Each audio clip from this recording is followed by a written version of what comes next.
बच्चों, आज की इस क्लास में हम लोग सिंपल हार्मोनिक ऑसिलेटर मॉडल की स्टडी करेंगे। इससे पहले हम लोग रोटेशनल मोशन और इस रोटेशनल मोशन की वजह से डायनेमिक मॉलिक्यूल को हमने रिजिड और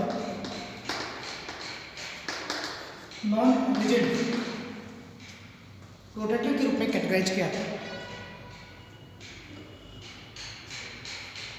बच्चों,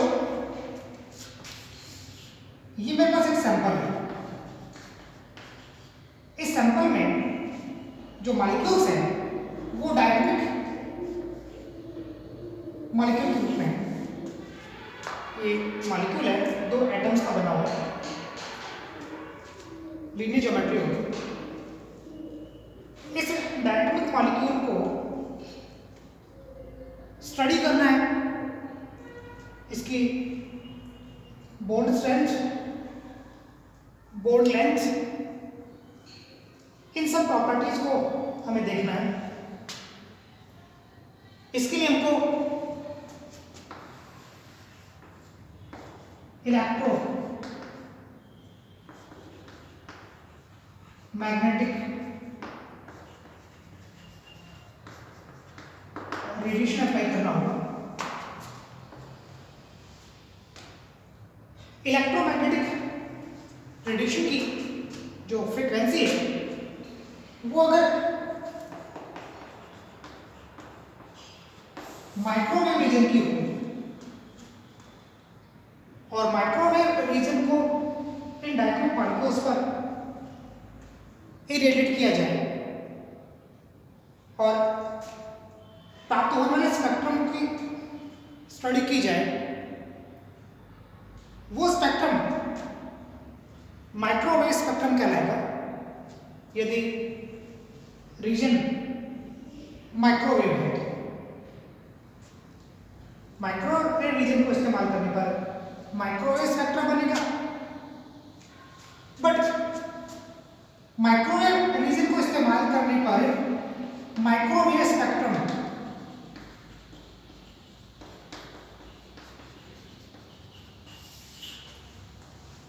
ये सैंपल मॉलिक्यूल देगा कि नहीं देगा।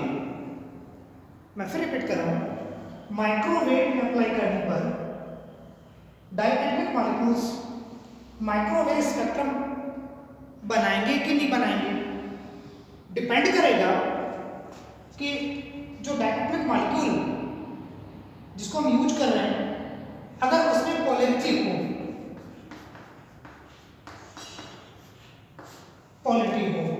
मीन्स डायपोल एग्जिस्ट करता है, डायपोल मोमेंट प्रेजेंट हो, मॉलिक्यूल पोलर नेचर का हो, मॉलिक्यूल में डायपोल पहले से प्रेजेंट हो, तब तो माइक्रोवेव रीजन को अप्लाई करने पर माइक्रोवेव स्पेक्ट्रा जनरेट होगा और हम मॉलिक्यूल की स्टडी कर पाएंगे। माइक्रोवेव अप्लाई करने पर माइक्रोवेव की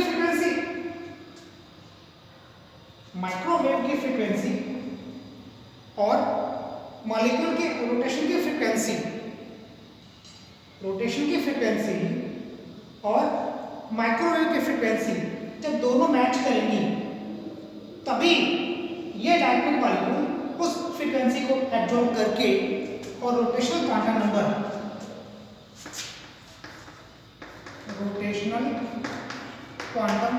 नंबर में चेंज करेगा। मैं फिर रिपीट कर रहा हूं, रोटेशन की फ्रीक्वेंसी माइक्रोवेव की फ्रीक्वेंसी से मैच करने पर मॉलिक्यूल माइक्रोवेव को एब्जॉर्ब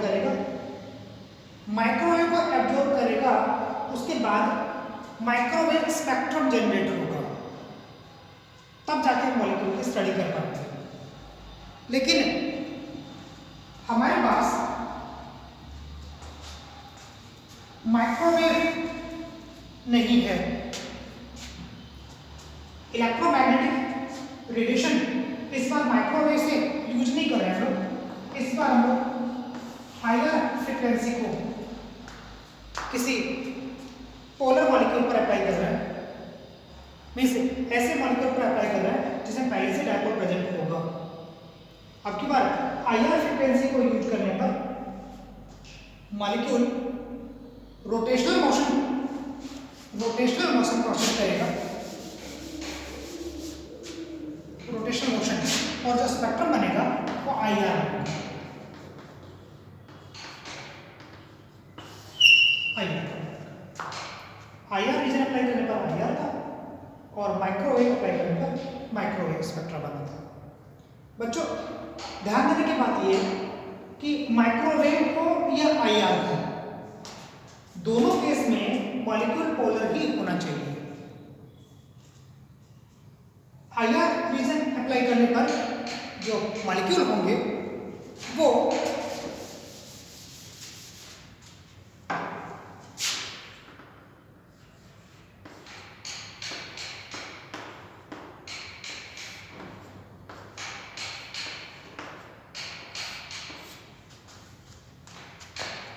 आईआर रीजन अप्लाई करने पर इस मॉलिक्यूल की जो इंटर न्यूक्लियर डिस्टेंस है, इंटर न्यूक्लियर डिस्टेंस, इस इंटर न्यूक्लियर डिस्टेंस में चेंज होगा, मीन्स बॉन्ड लेंथ चेंज होगी, बॉन्ड में स्ट्रेचिंग क्रिएट होगी, या तो बॉन्ड लेंथ इंक्रीज होगी या डिक्रीज होगी, दोनों तरह के चेंज को स्ट्रेचिंग होगी।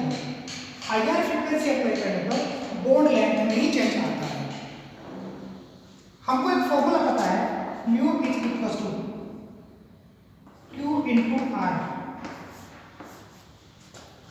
ये पोलर मॉलिक्यूल था, इस पर पॉजिटिव चार्ज, इस पर नेगेटिव चार्ज, तो डायपोल मोमेंट का जो फॉर्मूला है, मैथमेटिकल फॉर्मूला है, वो ये कहता है कि Q इंटू आर, किसी एक पोल का चार्ज और दोनों पोल के बीच का डिस्टेंस, इन दोनों के मल्टीपल को डायपोल मोमेंट कहते हैं। आईआर यूज करने पर बॉन्ड लेंथ में चेंज होगा, बॉन्ड लेंथ में चेंज होने से आर में चेंज आएगा, और आर में अगर चेंज आता है तो फिर डायपोल मोमेंट भी चेंज होता है। तो बच्चों अगर किसी मॉलिक्यूल में, डायटोमिक मॉलिक्यूल की बात कर रहा हूं, अगर किसी डायटोमिक मॉलिक्यूल पर आईआर फ्रीक्वेंसी अप्लाई करें और आईआर फ्रीक्वेंसी अप्लाई करने पर अगर मॉलिक्यूल की पोलर लेंथ चेंज होती है और मॉलिक्यूल पोलर नेचर का है, ध्यान देना मॉलिक्यूल पोलर नेचर का है, तो आर में चेंज आने पर डायपोल मोमेंट चेंज होगा, तो डायपोल मोमेंट चेंज होने की कंडीशन में ही ये जो मॉलिक्यूल है वो आईआर फ्रीक्वेंसी को एब्जॉर्ब करता है, और आईआर फ्रीक्वेंसी को एब्जॉर्ब करने की कंडीशन में ही आईआर स्पेक्ट्रा जनरेट होगा। तो आईआर स्पेक्ट्रा जनरेट करने की जो कंडीशन है वो ये थी कि मॉलिक्यूल में जो बॉन्ड है वो पोलर नेचर का होना चाहिए।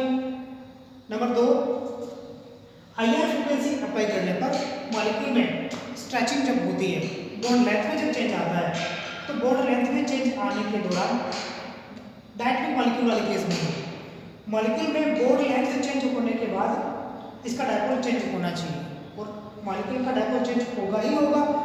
It means polar diatomic molecules जैसे कि HCl वो आईआर स्पेक्ट्रा जनरेट करते हैं। अब बात यह आती है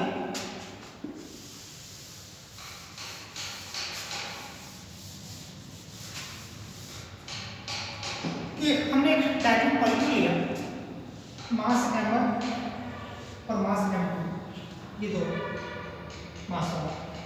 इस एटम और इस एटम के बीच का ये जो डिस्टेंस है वो यहाँ से यहाँ तक का है, इसको आर क्यूबिक कहा। m1 मास और m2 मास के जो एटम्स हैं वो मान लेते हैं A और B। B की इलेक्ट्रॉन नेगेटिविटी ज़्यादा है तो पार्शियल नेगेटिव और एक पार्शियल पॉजिटिव। इस कंडीशन में मॉलिक्यूल पोलर नेचर का है। इस पोलर नेचर की जो जिस सैंपल ट्यूब में रखा हुआ है उस पोलर मॉलिक्यूल पर अगर हम लोग आईआर फ्रीक्वेंसी अप्लाई करते हैं तो आईआर फ्रीक्वेंसी अप्लाई करने पर बॉन्ड स्ट्रेच शो करेगा। स्ट्रेचिंग में हो सकता है बॉन्ड लेंथ कम हो जाए। यहाँ पर ये तो मैंने शो कर रखा है, ये वाला ए और ये वाला बी। यहाँ इस डायग्राम को इस रूप में मैंने शो करना चाहा, तो यहाँ पर एटम्स के बीच का डिस्टेंस कम हो गया, आर इक्वल ये रहा, ये वाला आर इक्वल ये डिक्रीज कर गया या इंक्रीज कर जाए, ये एटम यहाँ चला गया ए और ये यहाँ चला गया। तो इस फिगर को देखने पर पता लगता है कि ये तो इक्विलिब्रियम कंडीशन थी जब इनिशियल फेज में हमारे पास मॉलिक्यूल था। ये वाली जो कंडीशन है वो स्ट्रेचिंग के बाद की है, ऊपर वाली में और नीचे वाली में। तो बच्चों होना ये था कि जब मॉलिक्यूल में स्ट्रेचिंग होती है तो बॉन्ड लेंथ चेंज करती है, डिस्प्लेसमेंट होता है बॉन्ड लेंथ में। तो यहाँ पर ऊपर वाले मॉलिक्यूल की अगर मैं चर्चा करूँ, इस मॉलिक्यूल को ये वाला फॉर्मेट में लेके जाना चाहते हैं तो दोनों एटम्स को खींचना पड़ेगा। इसका यहाँ से यहाँ तक का डिस्प्लेसमेंट x1, इसका यहाँ से यहाँ तक का डिस्प्लेसमेंट x2, ये डिस्प्लेसमेंट है x1 और x2। डिस्प्लेसमेंट x2 होने पर एटम B अंदर की तरफ फोर्स फील करेगा F2, यहाँ पर फोर्स फील करेगा F1। डिस्प्लेसमेंट बाहर की तरफ हो रहा है तो फोर्स अंदर की तरफ लग रहा है। नीचे भी देखिए पर डिस्प्लेसमेंट अंदर की तरफ है तो फोर्स बाहर की तरफ लग रहा है, डिस्प्लेसमेंट अंदर की तरफ है फोर्स बाहर की तरफ लग रहा है। तो डिस्प्लेसमेंट के अगेंस्ट जो फोर्स लगता है उस फोर्स के लिए हुक्स ने एक लॉ दिया जो ये था कि force proportional to change in bond length या कह लीजिए डिस्प्लेसमेंट। और ये नेगेटिव साइन इस बात को बताता है कि डिस्प्लेसमेंट का डायरेक्शन और फोर्स का डायरेक्शन अपोजिट होता है। बच्चों इस लॉ को हुक्स लॉ कहते हैं।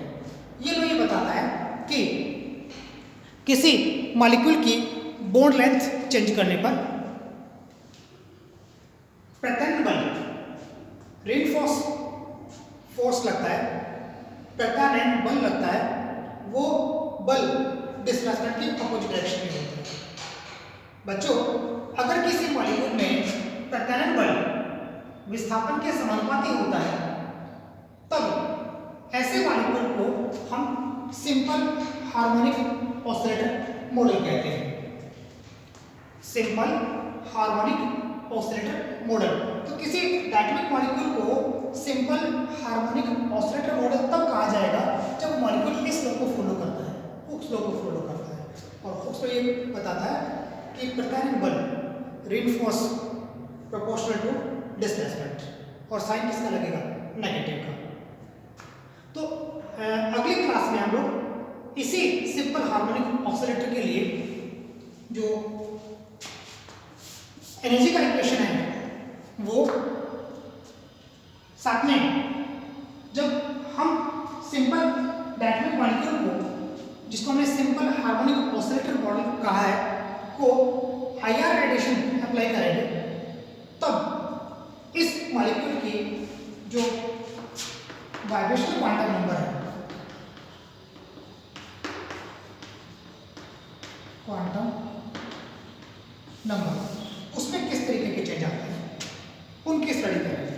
इससे पहले हम लोग आईआर की बजाय ऐसे ही किसी डायटोमिक मॉलिक्यूल का माइक्रोवेव इस्तेमाल कर चुके हैं और माइक्रोवेव इस्तेमाल करने की कंडीशन में हमने मॉलिक्यूल को रिजिड और नॉन रिजिड कहा था। वहाँ पर रोटेशनल क्वांटम नंबर चेंज हुई थी, यहाँ पर रोटेशनल क्वांटम नंबर के बजाय वाइब्रेशनल क्वांटम नंबर में चेंज आएगा और यहाँ रोटेशनल मोशन की बजाय वाइब्रेशनल मोशन प्रोसीड होगा, डिस्प्लेसमेंट होगा और डिस्प्लेसमेंट के साथ साथ रिस्टोरिंग फोर्स लगेगा, रिस्टोरिंग फोर्स लगेगा। इसको हिंदी में प्रत्यानयन बल कहते हैं, प्रत्यानयन बल भी कहते हैं। तो बच्चों आज की क्लास में सिर्फ इंट्रोडक्टरी पार्ट ही बता रहे हैं कि जो diatomic molecule simple harmonic oscillator model की फॉर्म में काम करेगा वो हुक्स लॉ को फॉलो करेगा। और by the way Hooke's law को फॉलो नहीं किया जाता है तब सिंपल हार्मोनिक ऑसिलेटर के बजाय यहाँ से सिंपल शब्द आ जाएगा ये ए हार्मोनिक और हिंदी में कह दो सरल दोलित्र, सरल दोलित्र कहा जाता है। कल की क्लास में इस सरल दोलित्र के लिए श्रोडिंगर इक्वेशन का क्या सॉल्यूशन होगा वो, और इस हार्मोनिक ऑसिलेटर के लिए सिलेक्शन रूल्स, और इसके लिए पोटेंशियल एनर्जी का डायग्राम कैसा होगा वो स्टडी करें। Thank you.